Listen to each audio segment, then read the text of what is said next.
Bismillahirrahmanirrahim. Assalamualaikum warahmatullahi wabarakatuh. Saya akan sampaikan anatomi fisiologi sistem pernafasan ya, untuk keperawatan medikal bedah 1. Oke.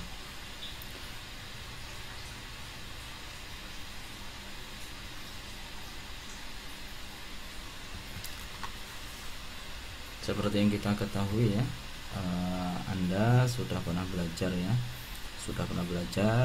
di anatomi fisiologi, baik itu di SMA maupun di semester 1 atau semester 2 ya, tentang anatomi fisiologi pada sistem pernafasan.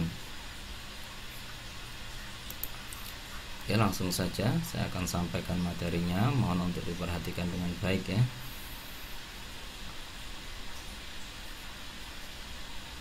Ini gambaran ya, kurang lebih dari sistem pernafasan ya. Ada sistem pernafasan bagian atas dan juga ada sistem pernafasan bagian bawah. Saluran nafas bagian atas ya, Anda bisa melihat ya, nanti kita jelaskan satu persatu. Ada rongga hidung ya. Ada yang pertama yaitu rongga hidung ya. Di sini terjadi yaitu udara yang dihirup melalui hidung akan mengalami 3 hal ya. Yang pertama, udara yang masuk ke dalam hidung ya, itu akan dihangatkan ya.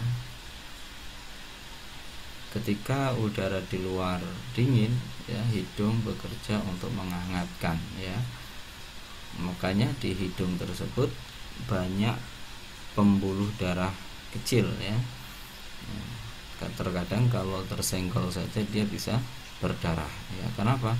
Karena memang fungsinya untuk menghangatkan ya, menghangatkan udara yang dihirup oleh hidung. Kemudian di situ terjadi penyaringan ya, yaitu terjadinya penyaringan ya. Disaring, udara yang masuk disaring oleh hidung ya,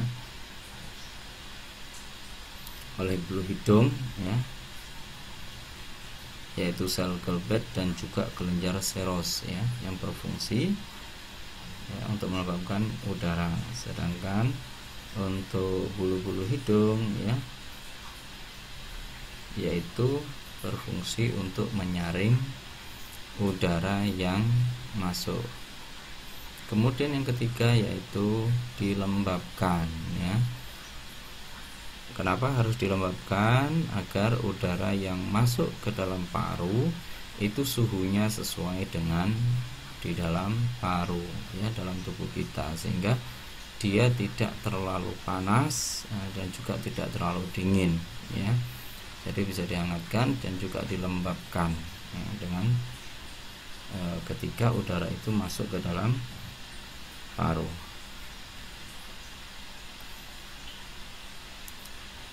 Ketiga hal tersebut ya, dalam prosesnya itu akan dibantu oleh konka ya, oleh konka. Kemudian ada nasofaring ya, terdapat di pharyngeal tonsil dan tuba eustachius.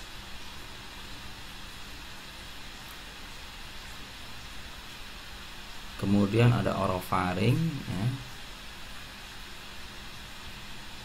merupakan pertemuan rongga mulut dengan faring, terdapat di pangkal lidah. Di nasofaring atau pharyngeal tonsil ya, itu adalah jaringan lunak ya, yang bisa dilihat ya. Kemudian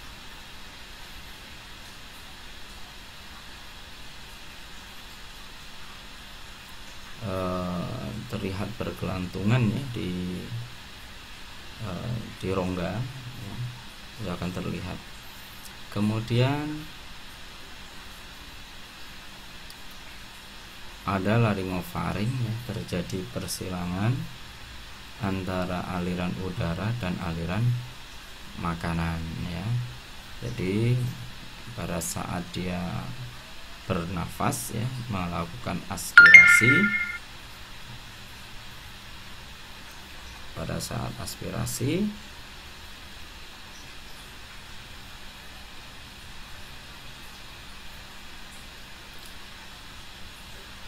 udara ya, katup tersebut akan menutup saluran makanan ya, ketika makan menelan ya, saluran udaranya yang akan menutup ya, untuk menghindari terjadinya tersedak.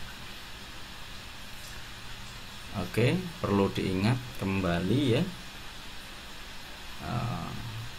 penting untuk diingat, ini adalah saluran nafas bagian atas ya, ada rongga hidung, nasofaring, orofaring, dan laringofaring ya.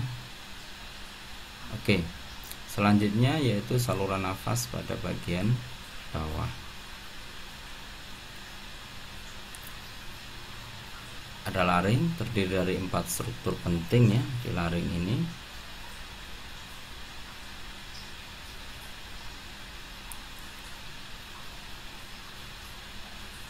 Yaitu tulang rawan krikoid ya, pada laring ya.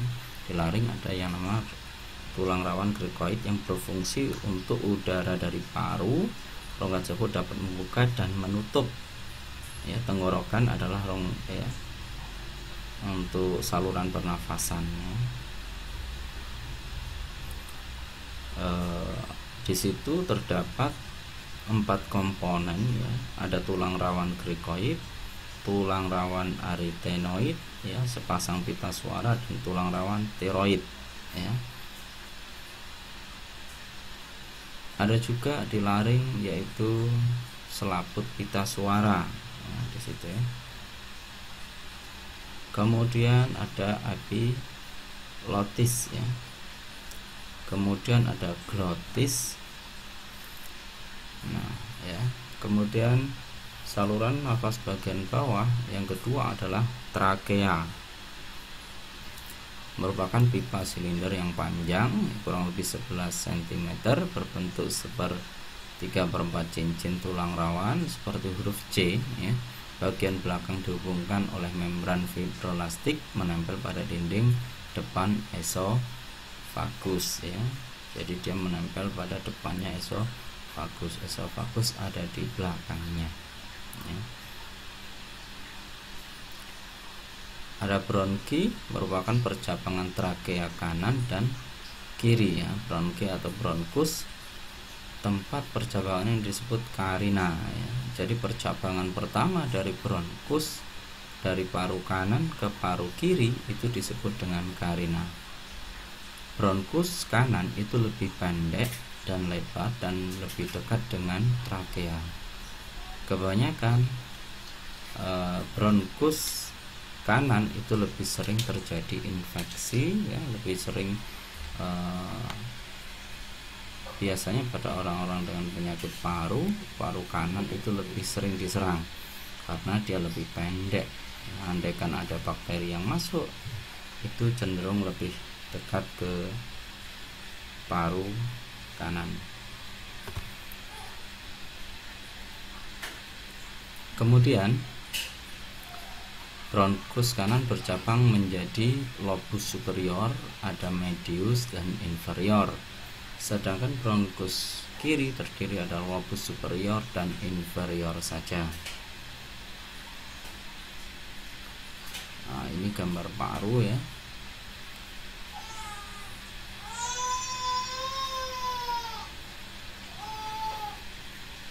Nah, yang saya maksudkan tadi karina adalah di sini ya, percabangan antara bronkus ya. Bronkus kanan itu ada 3 lobus, sedangkan bronkus kiri itu ada 2 lobus. Oke, lanjut.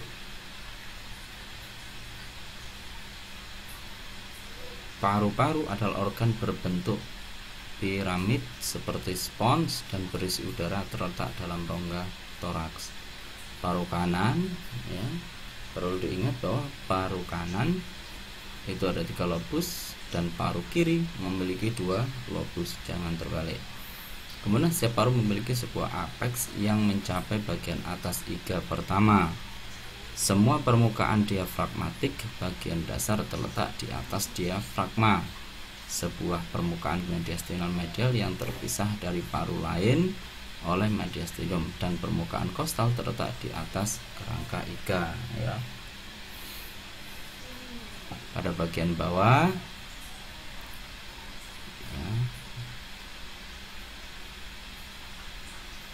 ya, atau bagian dasar itu menempel, ya, di atasnya diafragma. Diafragma itu adalah batas perut paling atas.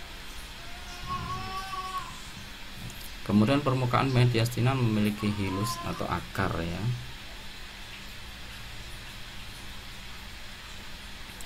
Memiliki hilus atau akar tempat masuk dan keluarnya pembuluh darah bronkus, pulmonari, dan bronkial dari paru, ya. Oke, permukaan mediastinal memiliki hilus akar atau akar, ya.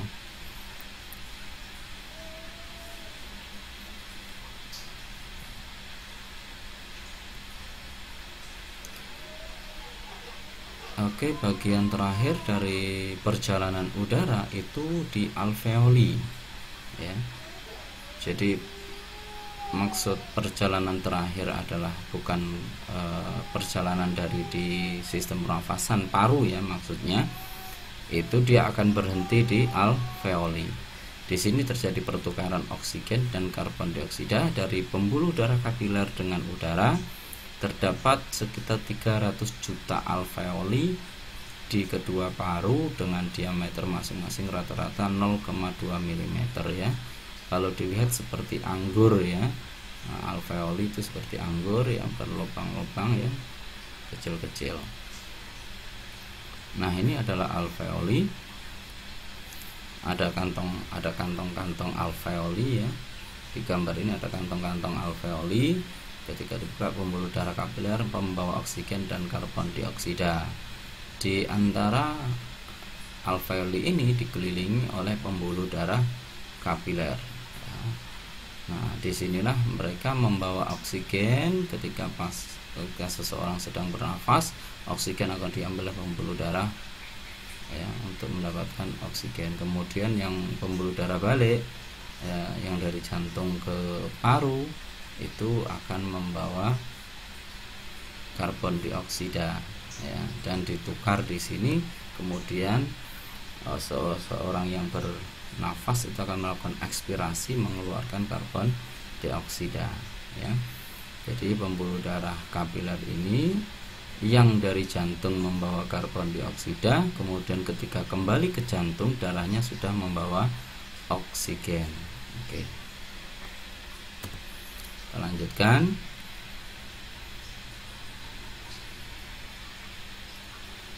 Setiap paru-paru dilindungi oleh selaput membran yang disebut dengan pleura. Oke, ya, perlu diingat bahwa paru itu dilindungi oleh selaput membran yang disebut dengan pleura. Oke, ini perlu diingat, ya, ada membran yang disebut dengan pleura. Ada dua yang perlu Anda ingat, ya, pleura visceral dan parietal, ya. Pleura visceral itu apa dan parietal itu apa, nanti kita akan pelajari, ya.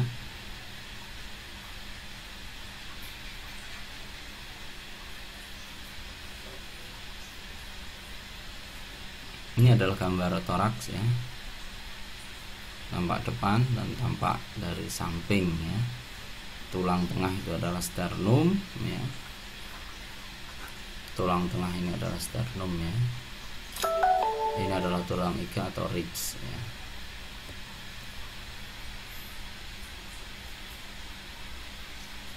Terdapat otot-otot yang menempel pada rangka dada yang berfungsi penting sebagai otot pernafasan. Otot yang berfungsi dalam pernafasan adalah sebagai berikut, ya.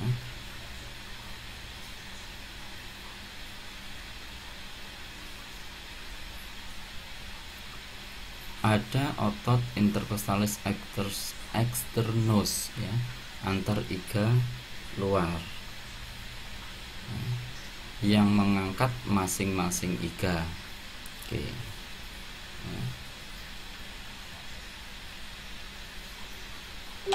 Jadi otot intercostalis externus ya, antar iga luar, yang mengangkat masing-masing iga pada saat kita aspirasi ya,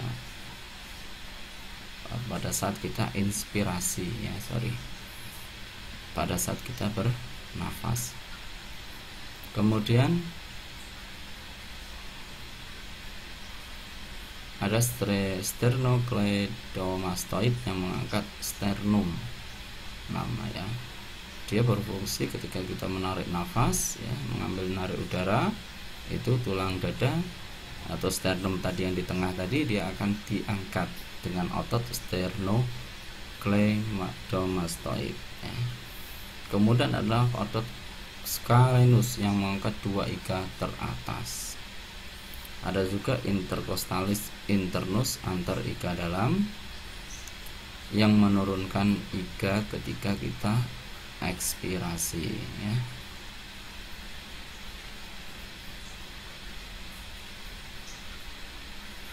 Kemudian ada otot perut yang menarik iga ke bawah ya, sekaligus membuat isi perut terdorong diafragma ke atas ya. Ada otot perut ya. Yang perlu Anda ingat adalah intercostalis externus ya, itu berfungsi untuk mengangkat masing-masing iga. Otot dalam diafragma yang dapat menurunkan diafragma. Oke, diafragma juga ada otot ya, pada otot perut itu bisa menaikkan dan juga menurunkan pada saat inspirasi dan juga ekspirasi ya.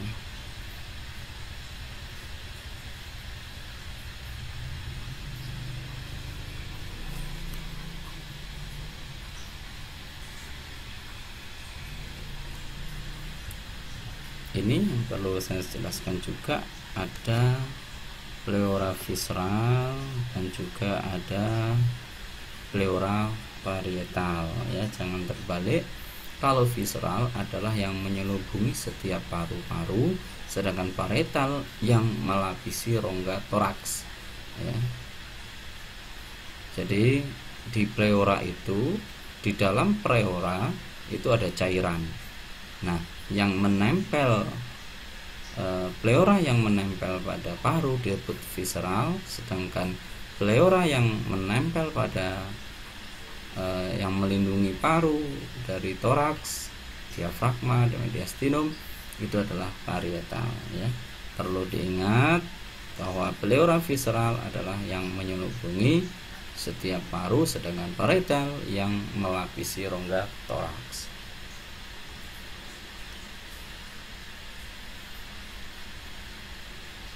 Oke, lanjut. Ini adalah sirkulasi pulmonal ya. Sirkulasi pulmonal ada eksternal dan internal respirasi ya. Anggap yang warna biru adalah yang mengandung CO2, yang warna merah adalah yang mengandung oksigen ya.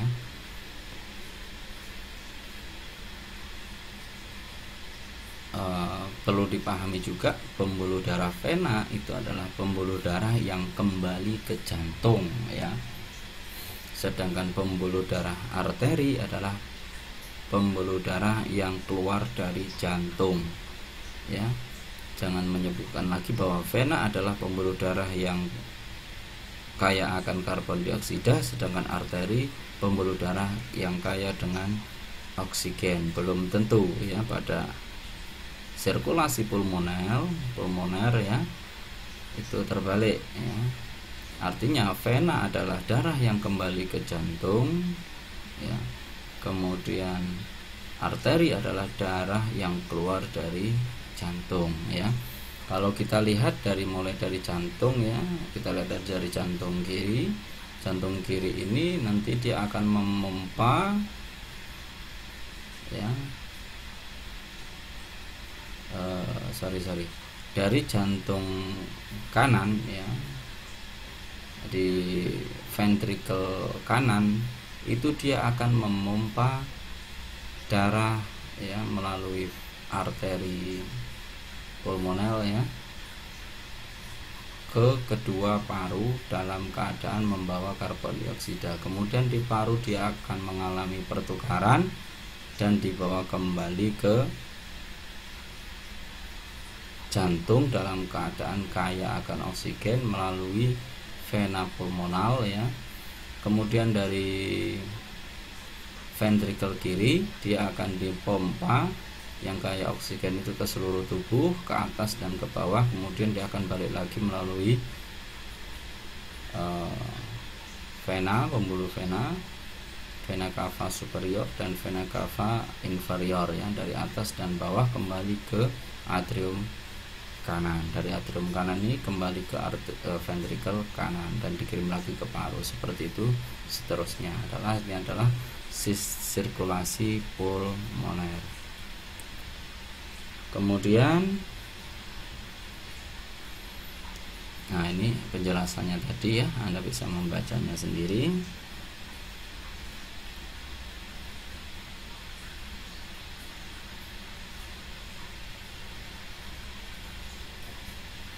Sekarang kita akan mempelajari pengendali pernapasan. Ada sistem persarafan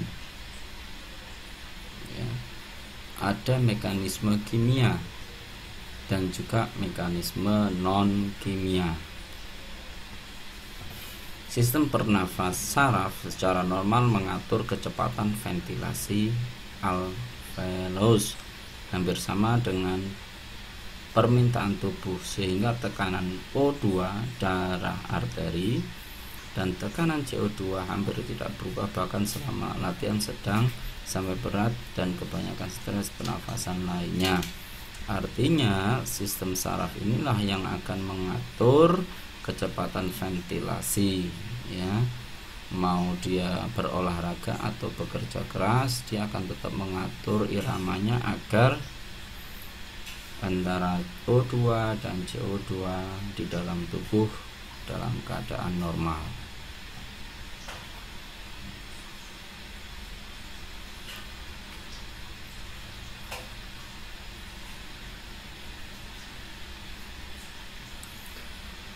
Pengendalian pernafasan oleh sistem persarafan. Ada korteks cerebri bersifat volunteer sehingga memungkinkan kita dapat mengatur nafas dan menahan nafas saat bicara atau makan ya. Saat bicara atau makan kita tidak perlu berpikir untuk menahan nafas atau atau menarik nafas ya. Kita bicara dan makan begitu berjalan seperti biasanya ya, tanpa ada harus Anda berpikir akan menahan nafas atau tidak. Itu yang mengatur adalah saraf korteks cerebri. Kemudian ada medula oblongata di batang otak. Ini adalah pusatnya ya. Dia secara spontan ada 2 neuron. Yang pertama adalah dorsal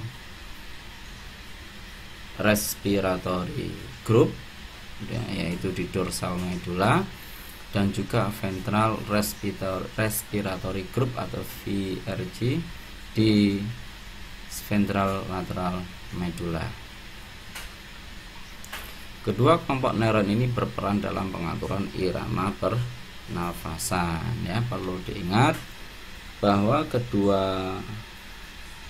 kedua neuron dorsal respiratory group dan ventral respiratory group itu berperan dalam pengaturan irama pernafasan.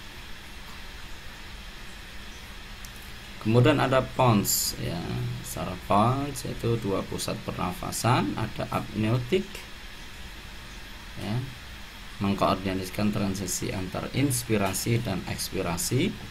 Kemudian pneumotaksis ya, di mouse bagian atas membatasi durasi inspirasi tapi meningkatkan frekuensi respirasi sehingga irama respirasi menjadi halus dan teratur ya.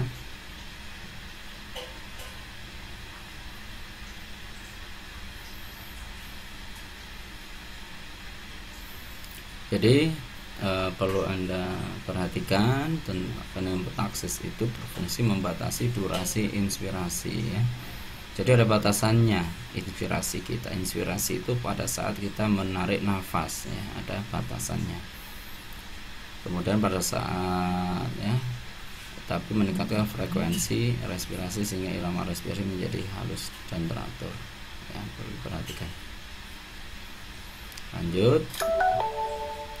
Pengendalian pernafasan oleh sistem kimia, laju dan kedalaman pernafasan dapat berubah, yaitu adanya perubahan kadar oksigen, karbon dioksida, dan ion hidrogen dalam darah arteri. Perubahan tersebut menimbulkan perubahan kimia dan respon sensor yang disebut kemoreseptor. Perlu diingat ada kemoreseptor pusat dan kemoreseptor perifer, Artinya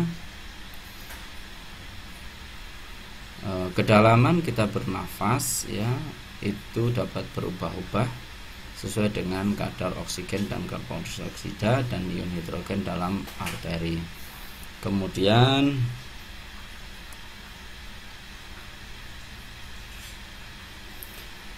kemoreseptor pusat itu di medula dirangsang oleh peningkatan kadar karbon dioksida dalam darah arteri. Jalan cerebrospinal peningkatan hidrogen dengan merespon peningkatan frekuensi dan kedalaman pernafasan. Sedangkan pada kemoreseptor perifer, yaitu reseptor kimia ini peka terhadap perubahan konsentrasi oksigen, karbon dioksida dan ion hidrogen. Misalnya ada yang penurunan oksigen, peningkatan karbon dioksida dan meningkatan ion hidrogen, maka pernafasan menjadi meningkat. Kemoreseptor perifer perlu Anda perhatikan. Sekali lagi bahwa pengendalian pernafasan secara kimia itu ada dua, kemoreseptor dan kemoreseptor pusat di medula, dan juga kemoreseptor perifer di badan aorta dan karotid. Lanjut.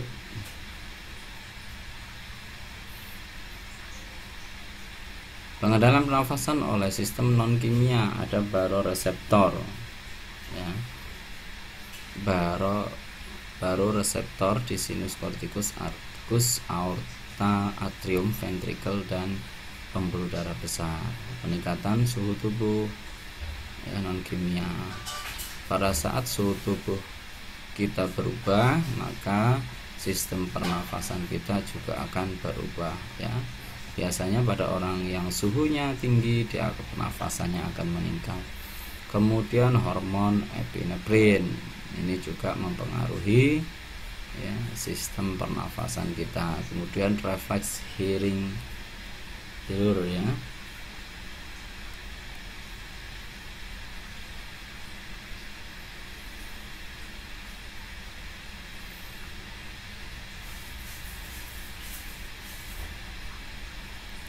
Kemudian selanjutnya fisiologi sistem pernafasan. Perlu Anda ingat fungsi utama sistem respirasi adalah memenuhi kebutuhan oksigen jaringan tubuh dan membuang karbon dioksida sebagai sisa dari metabolisme, serta berperan dalam menjaga keseimbangan asam dan basa. Perlu Anda ingat bahwa fungsi dari sistem respirasi adalah memenuhi kebutuhan oksigen jaringan tubuh, membuang karbon dioksida sebagai sisa metabolisme untuk menjaga keseimbangan asam basa.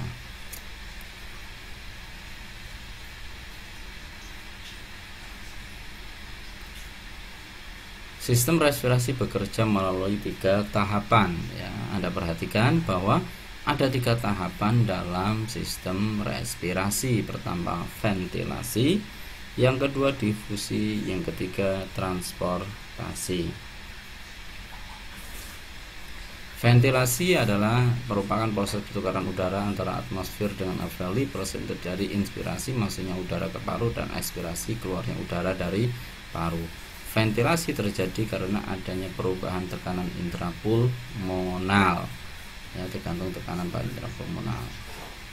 Nah, ini Anda bisa lihat pada relax pada saat relax dan inspirasi, ekspirasi. Pada saat inspirasi dia akan lebih mengembang, pada saat ekspirasi dia akan mengecil, udara mengalir keluar. Ventilasi ini dipengaruhi oleh kadar oksigen pada atmosfer, tergantung oksigen yang ada di sekitar kita, kebersihan jalan nafas, daya recoil dan compliance, dari paru-paru, kemudian pusat pernafasan ya. Kebersihan jalan nafas biasanya pada pasien dengan kebersihan jalan nafas dia akan terganggu ventilasinya. Kemudian ya, kembang kempisnya paru ya, pada orang penyelam dia akan kembang kempisnya paru juga akan terganggu karena dia terdapat tekanan yang tinggi dari luar. Oke, difusi ya adalah dalam respirasi merupakan proses pertukaran gas antara alveoli dan darah pada kapiler paru. Proses ini terjadi karena perbedaan tekanan gas ya. Oke, perlu saya ulangi lagi, Anda ingat-ingat dengan baik bahwa difusi dalam respirasi merupakan proses pertukaran gas ya, dari karena adanya perbedaan tekanan ya, tekanan tinggi ke tekanan rendah. Difusi ini juga terjadi tidak hanya di alveoli tapi juga di sel ya. Tergantung tekanan mana yang lebih tinggi, tekanan mana yang rendah, dia akan berpindah. Terakhir adalah transportasi. Setelah difusi maka selanjutnya terjadi proses transportasi oksigen ke sel-sel yang membutuhkan melalui darah dan mengangkutkan karbon dioksida sebagai metabolisme ke kapiler paru ya. Transportasi ini dari mulai alveoli sampai ke jaringan, ke sel-sel, kemudian dari sel diambil karbon dioksida, terjadi difusi juga di sel tersebut, diambillah karbon dioksida ya, berpindah, dibawa kembali ke paru, dari paru nanti akan dibuang melalui ekspirasi. Setelah transformasi maka terjadilah difusi gas ya pada sel jaringan ya. Tadi sudah jelaskan bahwa terjadi difusi juga di sel atau di jaringan. Nah, ini.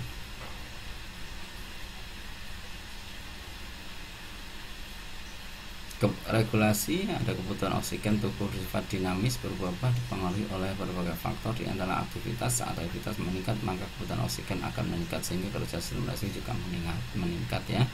Ketika bekerja keras, berolahraga, lari ya, itu aktivitas meningkat maka ventilasi juga akan meningkat ya. Pengaturan respirasi dipengaruhi oleh korteks serebi yang dapat mempengaruhi pola respirasi. Ada zat-zat kimiawi dalam tubuh, terdapat kemoreseptor yang sensitif terhadap perubahan konsentrasi O2, CO2 dan H+ di aorta, arkus aorta dan arteri karotis. Perubahan gerakan diterima oleh proprioseptor refleks hearing pure, menjaga pengembangan dan pengempisan paru agar optimal ya. Faktor lain tekanan darah, emosi, suhu, nyeri, aktivitas sphinkter ani dan iritasi saluran nafas juga mempengaruhi sistem respirasi. Proses respirasi eksternal dan internal. Pada eksternal, udara pernafasan masuk ke paru melalui hidung. Lubang hidung udara akan masuk ke saluran pernafasan menuju paru sampai ke alveoli. Dan di alveoli terjadilah pertukaran gas yang disebut dengan difusi. Kemudian pernafasan internal yaitu melalui paru ya. Itu pada sel-sel aktif ya, yaitu mulai dari paru ke seluruh sel ya. Udara pernafasan keluar dari paru-paru melalui lubang hidung ya, yaitu sel-sel aktif. PO2 turun kurang lebih 50 mm merkuri dan PCO2 naik kurang lebih 45 mm merkuri akibat adanya pernafasan sel. CO2 bergerak masuk pembuluh kapiler darah dan O2 bergerak menuju sel-sel aktif ya. Artinya pernafasan internal yang mulai dari paru sampai ke sel-sel alveoli ya. Oke, terima kasih. Itu saja yang dapat saya sampaikan. Semoga bermanfaat ya. Silakan nanti diskusi apabila ada yang belum jelas. Absennya selain absen nanti dari akademik juga absen kehadiran kalian melalui YouTube ya. Bisa subscribe like dan komen kehadiran, atau Anda bisa komen hadir atau dengan memberikan pertanyaan juga boleh ya melalui komen tersebut. Terima kasih. Saya akhiri. Assalamualaikum warahmatullahi wabarakatuh.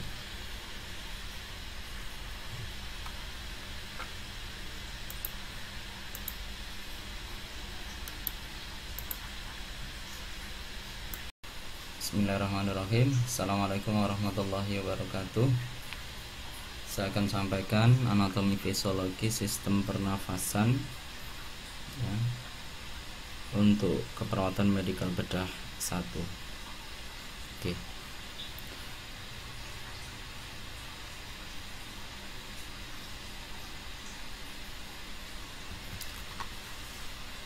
Seperti yang kita ketahui ya, Anda sudah pernah belajar ya, di anatomi fisiologi, baik itu di SMA maupun di semester 1 atau semester 2 ya, tentang anatomi fisiologi pada sistem pernafasan. Ya, langsung saja saya akan sampaikan materinya, mohon untuk diperhatikan dengan baik ya.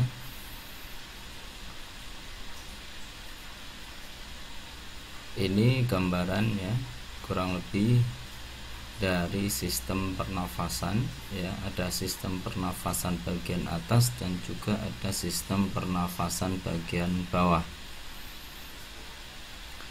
Saluran nafas bagian atas ya, Anda bisa melihat ya, nanti kita jelaskan satu persatu.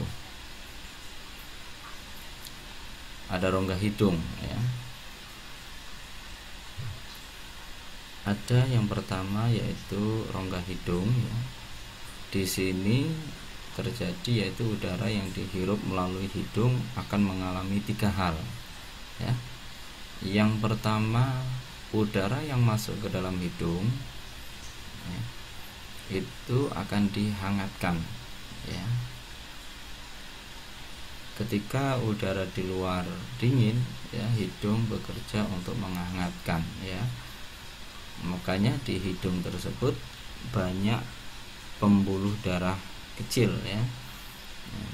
Terkadang kalau tersenggol saja dia bisa berdarah ya. Kenapa? Karena memang fungsinya untuk menghangatkan ya, menghangatkan udara yang dihirup oleh hidung. Kemudian di situ terjadi penyaringan ya, yaitu terjadinya penyaringan ya.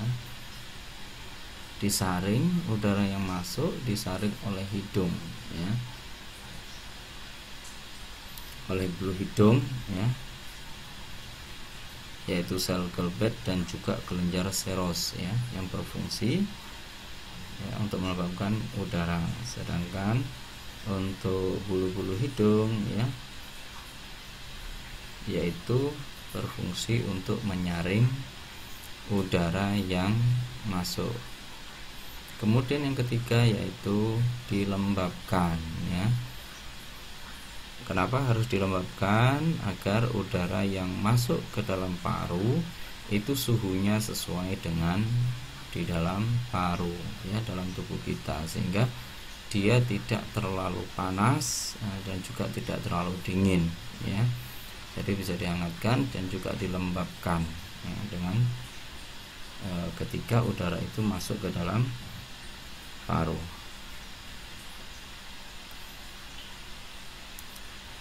Ketiga hal tersebut ya, dalam prosesnya itu akan dibantu oleh konka ya, oleh konka.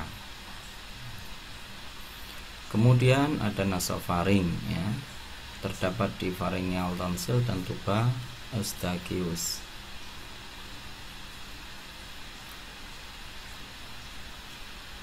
Kemudian ada orofaring ya,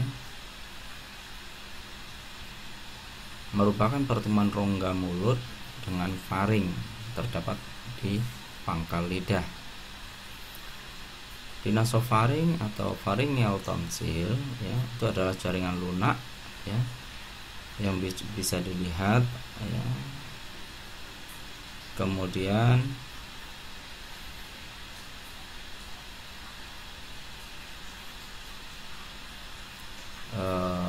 terlihat terlihat bergelantungan ya di rongga ya, itu akan terlihat. Kemudian ada laringofaring ya, terjadi persilangan antara aliran udara dan aliran makanan ya. Jadi pada saat dia bernafas ya, melakukan aspirasi, pada saat aspirasi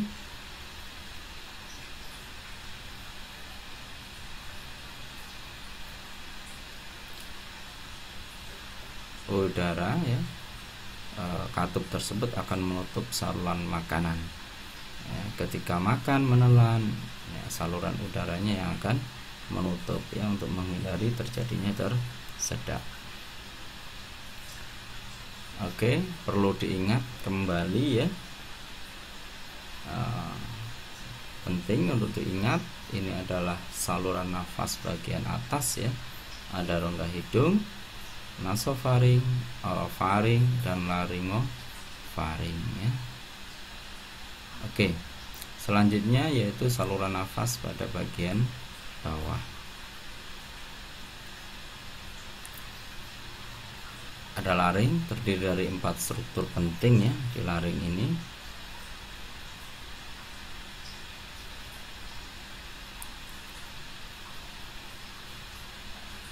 Yaitu tulang rawan krikoid yang pada laring ya.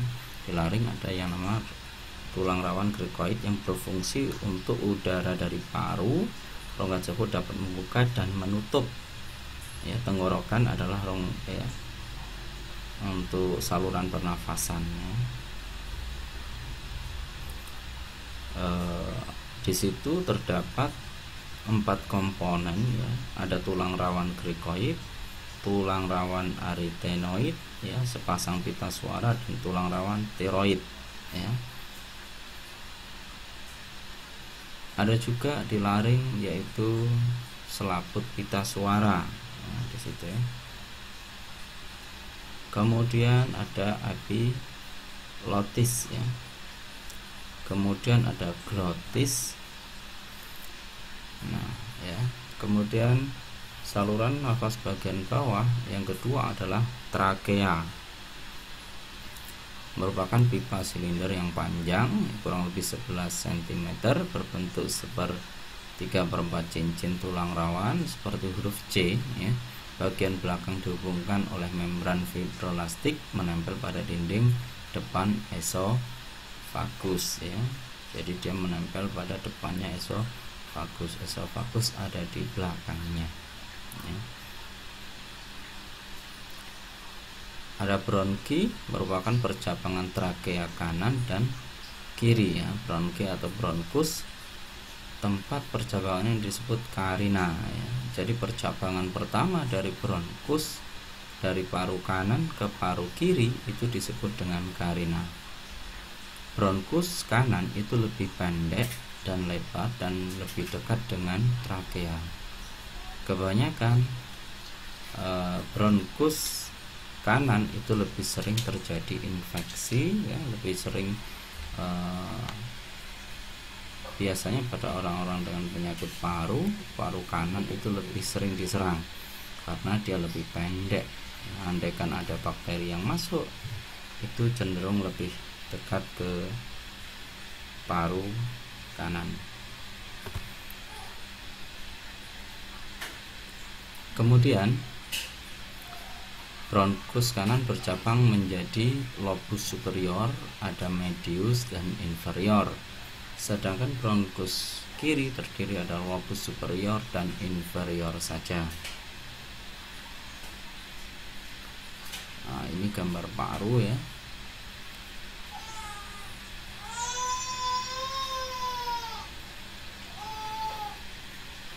Nah, yang saya maksudkan tadi karina adalah di sini ya, percabangan antara bronkus ya.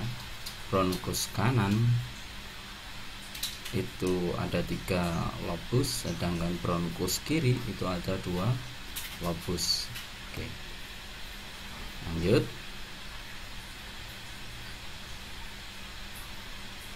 paru-paru adalah organ berbentuk piramid seperti spons dan berisi udara terletak dalam rongga toraks. Paru kanan, ya, perlu diingat bahwa paru kanan itu ada 3 lobus dan paru kiri memiliki 2 lobus, jangan terbalik. Kemudian setiap paru memiliki sebuah apeks yang mencapai bagian atas iga pertama.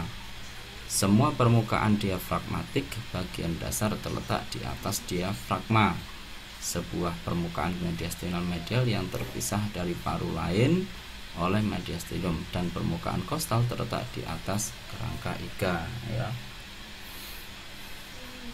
Pada bagian bawah,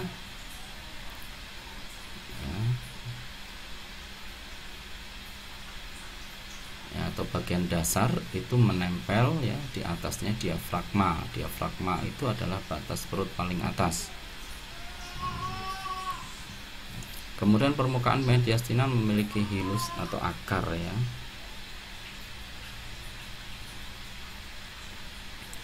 Memiliki hilus atau akar tempat masuk dan keluarnya pembuluh darah bronkus, pulmonari dan bronkial dari paru, ya. Oke, permukaan mediastinal memiliki hilus akar atau akar, ya.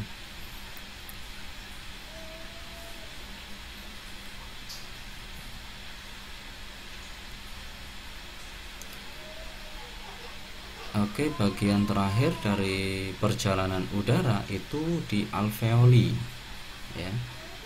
Jadi maksud perjalanan terakhir adalah bukan perjalanan dari di sistem pernafasan paru, ya, maksudnya itu dia akan berhenti di alveoli.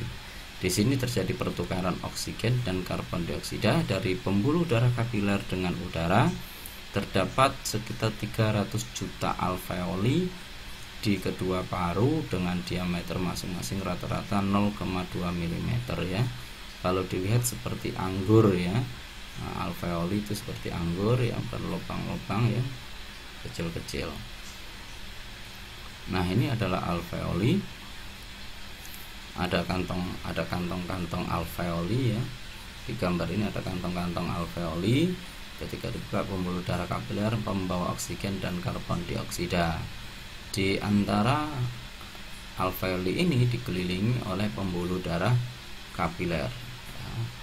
Nah, disinilah mereka membawa oksigen. Ketika seseorang sedang bernafas, oksigen akan diambil oleh pembuluh darah, ya, untuk mendapatkan oksigen. Kemudian yang pembuluh darah balik, ya, yang dari jantung ke paru itu akan membawa karbon dioksida, ya, dan ditukar di sini.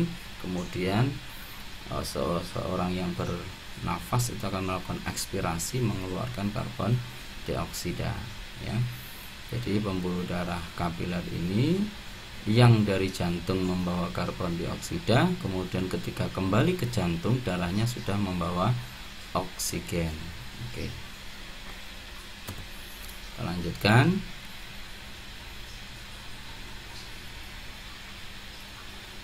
Setiap paru-paru dilindungi oleh selaput membran yang disebut dengan pleura. Oke, ya, perlu diingat bahwa paru itu dilindungi oleh selaput membran yang disebut dengan pleura. Oke. Ini perlu diingat, ya, ada membran yang disebut dengan pleura. Ada 2 yang perlu Anda ingat, ya, pleura visceral dan parietal, ya. Pleura visceral itu apa dan parietal itu apa, nanti kita akan pelajari, ya.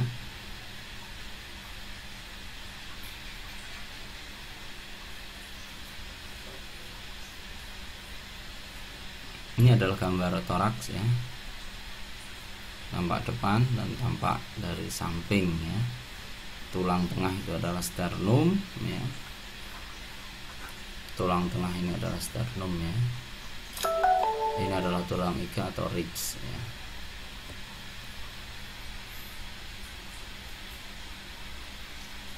Terdapat otot-otot yang menempel pada rangka dada yang berfungsi penting sebagai otot pernafasan. Otot yang berfungsi dalam pernafasan adalah sebagai berikut, ya.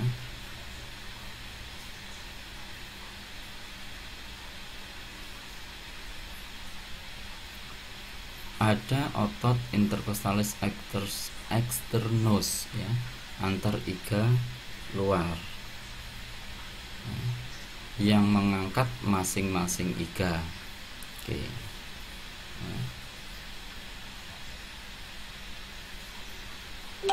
Jadi otot intercostalis externus ya, antar iga luar yang mengangkat masing-masing iga pada saat kita aspirasi ya, pada saat kita inspirasi ya, pada saat kita bernafas. Kemudian ada sternocleidomastoid yang mengangkat sternum nama ya. Dia berfungsi ketika kita menarik nafas ya, narik udara, itu tulang dada atau sternum tadi yang di tengah tadi dia akan diangkat dengan otot sternocleidomastoid ya. Kemudian adalah otot scalenus yang mengangkat dua iga teratas. Ada juga intercostalis internus antar iga dalam yang menurunkan iga ketika kita ekspirasi ya.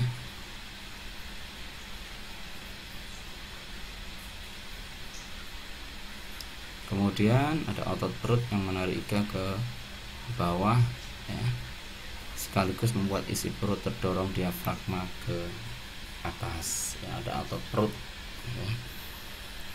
Yang perlu Anda ingat adalah intercostalis externus ya, itu berfungsi untuk mengangkat masing-masing iga. Otot dalam diafragma yang dapat menurunkan diafragma.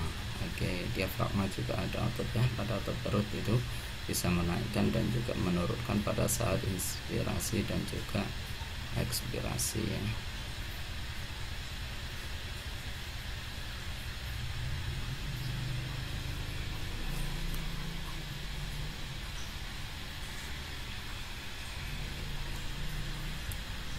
Ini yang perlu saya jelaskan juga, ada pleura visceral dan juga ada pleura parietal ya, jangan terbalik. Kalau visceral adalah yang menyelubungi setiap paru-paru, sedangkan parietal yang melapisi rongga toraks ya. Jadi di pleura itu, di dalam pleura itu ada cairan. Nah, yang menempel pleura yang menempel pada paru disebut visceral, sedangkan pleura yang menempel pada yang melindungi paru dari toraks, diafragma dan mediastinum itu adalah parietal ya. Perlu diingat bahwa pleura visceral adalah yang menyelubungi setiap paru, sedangkan parietal yang melapisi rongga toraks.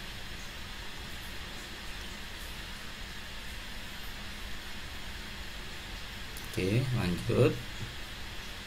Ini adalah sirkulasi pulmonal ya. Sirkulasi pulmonal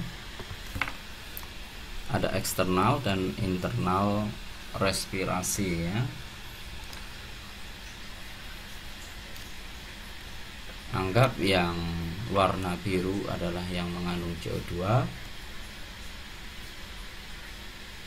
yang warna merah adalah yang mengandung oksigen ya.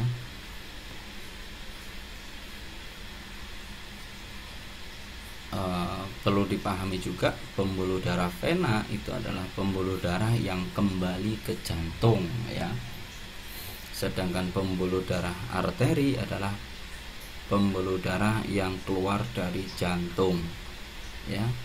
Jangan menyebutkan lagi bahwa vena adalah pembuluh darah yang kaya akan karbon dioksida, sedangkan arteri pembuluh darah yang kaya dengan oksigen. Belum tentu ya, pada sirkulasi pulmoner ya, itu terbalik ya.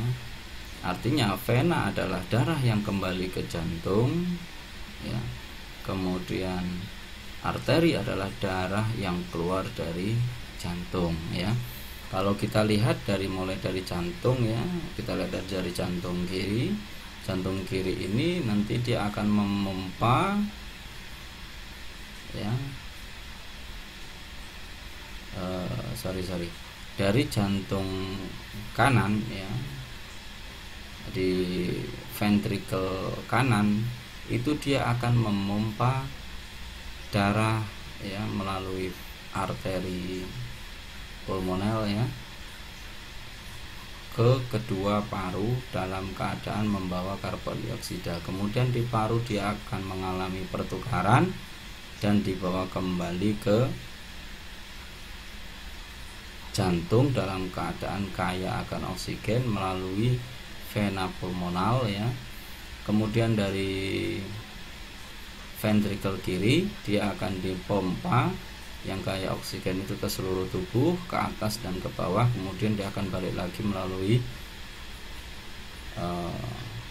vena, pembuluh vena, vena cava superior dan vena cava inferior ya, dari atas dan bawah kembali ke atrium kanan. Dari atrium kanan ini kembali ke ventricle kanan dan dikirim lagi ke paru. Seperti itu seterusnya. Ini adalah sirkulasi pulmoner. Kemudian nah ini penjelasannya tadi ya, Anda bisa membacanya sendiri.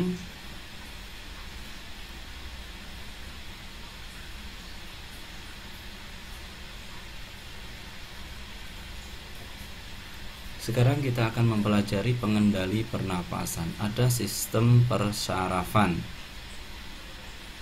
ya. Ada mekanisme kimia dan juga mekanisme non kimia. Sistem pernafas saraf secara normal mengatur kecepatan ventilasi alveolus hampir sama dengan permintaan tubuh, sehingga tekanan O2 darah arteri dan tekanan CO2 hampir tidak berubah bahkan selama latihan sedang sampai berat dan kebanyakan stres pernafasan lainnya.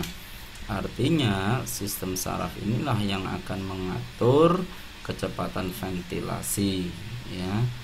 Mau dia berolahraga atau bekerja keras, dia akan tetap mengatur iramanya agar antara O2 dan CO2 di dalam tubuh dalam keadaan normal.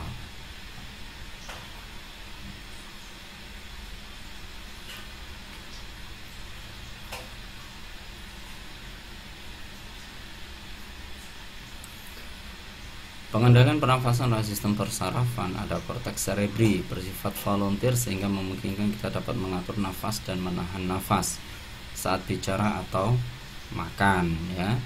Saat bicara atau makan kita tidak perlu berpikir untuk menahan nafas atau atau menarik nafas ya. Kita bicara dan makan begitu berjalan seperti biasanya ya, tanpa ada harus Anda berpikir akan menahan nafas atau tidak. Itu yang mengatur adalah saraf korteks cerebri. Kemudian ada medula oblongata di batang otak. Ini adalah pusatnya ya. Jadi secara spontan ada dua neuron. Yang pertama adalah dorsal respiratory group ya, yaitu di dorsal medula, dan juga ventral respiratory group atau VRG di ventral lateral medula. Kedua kelompok neuron ini berperan dalam pengaturan irama pernafasan ya. Perlu diingat bahwa kedua neuron dorsal respiratory group dan ventral respiratory group itu berperan dalam pengaturan irama pernafasan. Kemudian ada pons ya. Secara pons itu dua pusat pernafasan, ada apneutik ya, mengkoordinasikan transisi antar inspirasi dan ekspirasi. Kemudian pneumotaksis ya, di bagian atas membatasi durasi inspirasi tapi meningkatkan frekuensi respirasi sehingga irama respirasi menjadi halus dan teratur ya.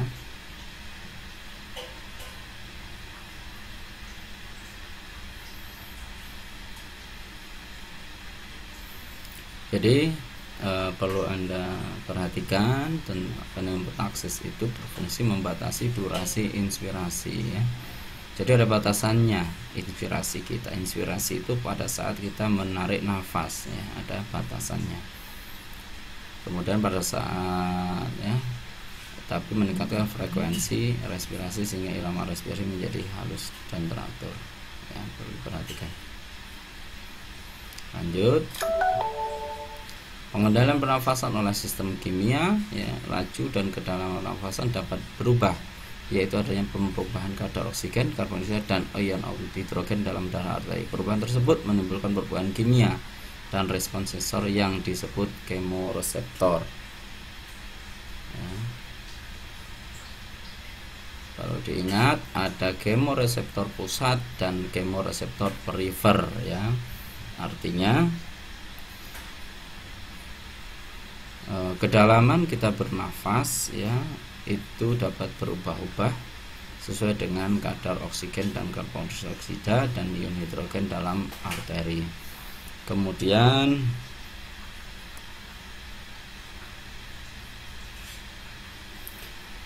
kemoreseptor pusat itu di medula dirangsang oleh peningkatan kadar karbon dioksida dalam darah arteri. Cairan cerebrospinal peningkatan hidrogen dengan merespon peningkatan frekuensi dan kedalaman pernafasan. Sedangkan pada kemoreseptor perifer, yaitu reseptor kimia ini peka terhadap perubahan konsentrasi oksigen, karbon dioksida, dan ion hidrogen. Misalnya adanya penurunan oksigen, peningkatan karbon dioksida, dan meningkatan ion hidrogen, maka pernafasan menjadi meningkat. Yang kemoreseptor perifer ya, perlu Anda perhatikan. Sekali lagi bahwa pengendalian pernafasan secara kimia itu ada dua, kemoreseptor dan kemoreseptor pusat di medula, dan juga kemoreseptor perifer di badan aorta dan karotid. Lanjut,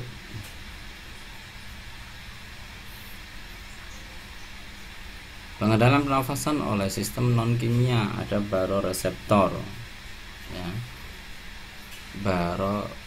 Baroreseptor di sinus corticus, arcus, aorta, atrium, ventricle, dan pembuluh darah besar. Peningkatan suhu tubuh ya, non kimia. Pada saat suhu tubuh kita berubah, maka sistem pernafasan kita juga akan berubah ya. Biasanya pada orang yang suhunya tinggi, dia pernafasannya akan meningkat.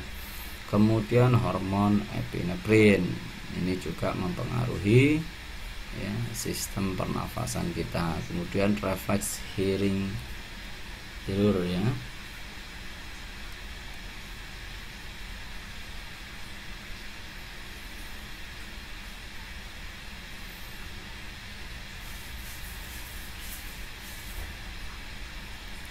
Kemudian selanjutnya fisiologi sistem pernafasan, perlu Anda ingat ya, fungsi utama sistem respirasi adalah memenuhi kebutuhan oksigen jaringan tubuh dan membuang karbon dioksida sebagai sisa dari metabolisme, serta berperan dalam menjaga keseimbangan asam dan basa.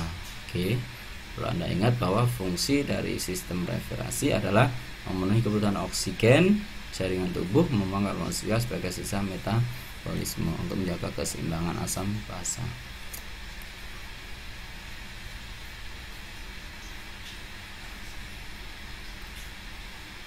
Sistem respirasi bekerja melalui 3 tahapan ya. Anda perhatikan bahwa ada 3 tahapan dalam sistem respirasi. Pertama ventilasi, yang kedua difusi, yang ketiga transportasi. Ventilasi adalah merupakan proses pertukaran udara antara atmosfer dengan alveoli. Proses terjadi inspirasi masuknya udara ke paru dan ekspirasi keluarnya udara dari paru. Ventilasi terjadi karena adanya perubahan tekanan intrapulmonal ya, tergantung tekanan pada intrapulmonal. Nah, ini Anda bisa lihat pada relax ya, pada saat relax dan inspirasi, ekspirasi. Pada saat inspirasi dia akan lebih mengembang, pada saat ekspirasi dia akan mengecil ya. Udara mengalir keluar.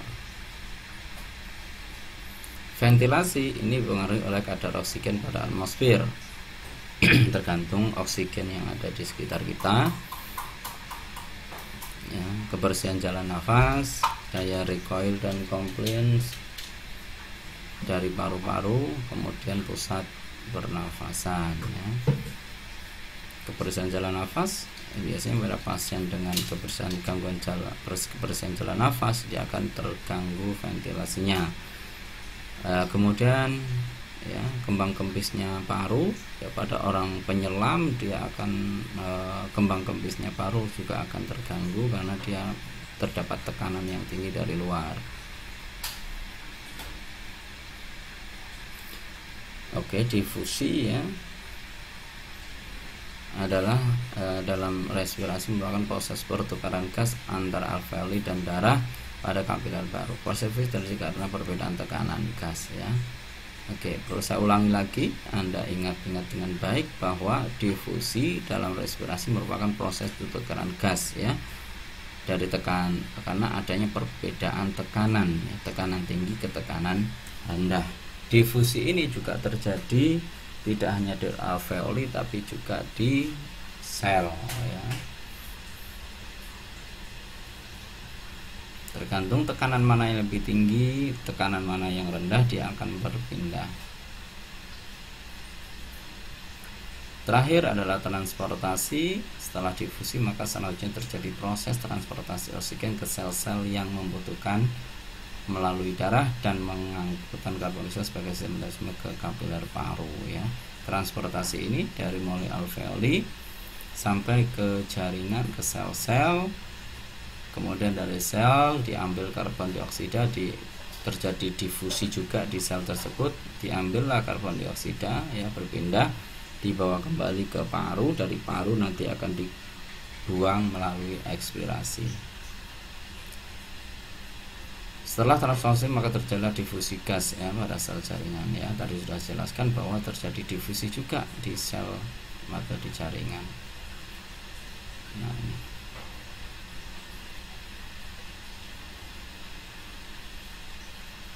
Regulasi, ada kebutuhan oksigen tubuh bersifat dinamis, berubah-ubah, dipengaruhi oleh berbagai faktor, di antara aktivitas. Saat aktivitas meningkat maka kebutuhan oksigen akan meningkat sehingga kerja sirkulasi juga meningkat, ya. Ketika bekerja keras, berolahraga, lari, ya, itu aktivitas meningkat maka ventilasi juga akan meningkat, ya. Pengaturan respirasi dipengaruhi oleh korteks serebi yang dapat mempengaruhi pola respirasi. Ada zat-zat kimiawi dalam tubuh, terdapat kemoreseptor yang sensitif terhadap perubahan konsentrasi O2, CO2 dan H+ di aorta, arkus aorta dan arteri karotis. Perubahan gerakan diterima oleh proprioseptor refleks hearing pure, menjaga pengembangan dan pengempisan paru agar optimal, ya. Faktor lain, tekanan darah, emosi, suhu, nyeri, aktivitas sphinkter ani dan iritasi saluran nafas juga mempengaruhi sistem respirasi. Proses respirasi eksternal dan internal. Pada eksternal, udara pernafasan masuk ke paru melalui hidung. Lubang hidung udara akan masuk saluran pernafasan menuju paru sampai ke alveoli, dan di alveoli terjadilah pertukaran gas yang disebut dengan difusi.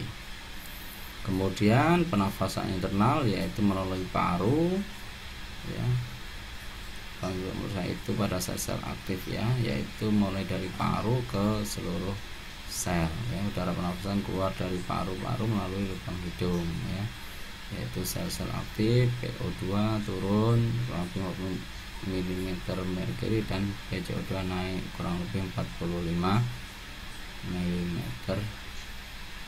merkuri akibat adanya pernafasan sel. CO2 bergerak masuk pembuluh kapiler darah dan udara bergerak menuju sel-sel aktif, ya.